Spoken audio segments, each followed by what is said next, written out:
bientôt.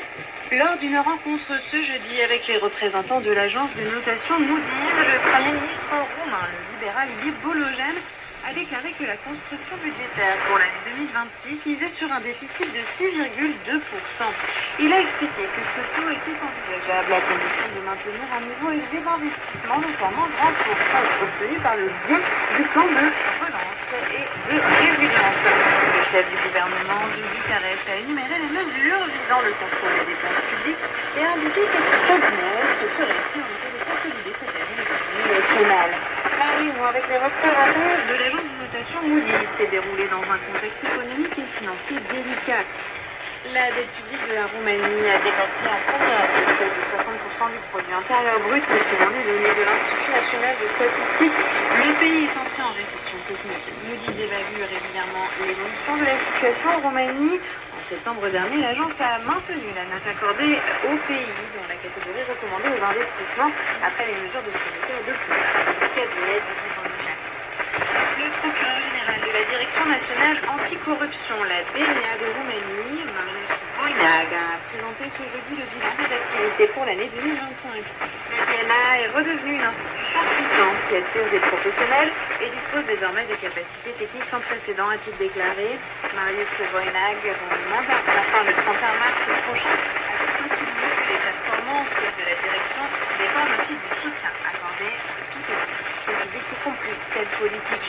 Il a indiqué que pendant son mandat, la valeur des biens bloqués avait considérablement augmenté et que le système de gestion anti-fraude qu'il avait mis en place avait reçu des évaluations positives de la part de la Commission européenne, du GRECO et du groupe de travail de l'Organisation de coopération et de développement économique. Présent au moment du bilan, le ministre de la Justice, Roumain Radu Marinescu, a déclaré quant à lui que la future stratégie anticorruption prendra en considération les rapports de la DNA afin d'identifier les domaines dans lesquels une intervention institutionnelle reste nécessaire et ceux dans lesquels les mécanismes de prévention doivent être renforcés. Le président roumain Nicu Jordan a représenté la Roumanie ce jeudi à Washington lors de la première réunion du Conseil de paix créé par le président américain Donald Trump dans le cadre de son plan pour la paix à Gaza. Il a expliqué que la Roumanie pouvait contribuer à la reconstruction des écoles et à la réforme des services publics et de police à Gaza. La Maison-Blanche a annoncé la présence de représentants de plus de 20 pays à cette réunion.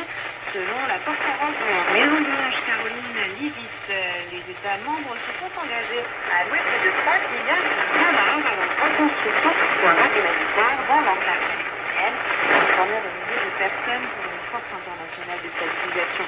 Les alliés occidentaux traditionnels des États-Unis se sont montrés réticents à rejoindre ce nouveau Conseil pour la paix, craignant que cette structure ne se substitue aux Nations Unies dans la résolution des conflits internationaux.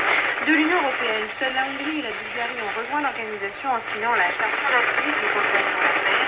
Israël, la Turquie, les Émirats arabes unis, l'Égypte et le Bélarus ont également exprimé leur soutien en tant que pays membres. Le président roumain a précisé qu'il n'aurait qu'un statut de promoteur au sein du Conseil. Le ministère roumain du développement a publié pour soumettre au débat public le projet d'un décret d'urgence dans la réforme de l'administration. Le document contient les dispositions convenues au sein de la coalition gouvernementale et finalisées lors de la réunion tenue en début de semaine. La réduction de 10% des postes occupés dans l'administration publique et locale et la diminution de 10% des dépenses de personnel au sein de l'administration centrale. Après le succès enregistré mercredi quand la Cour constitutionnelle a validé la réforme des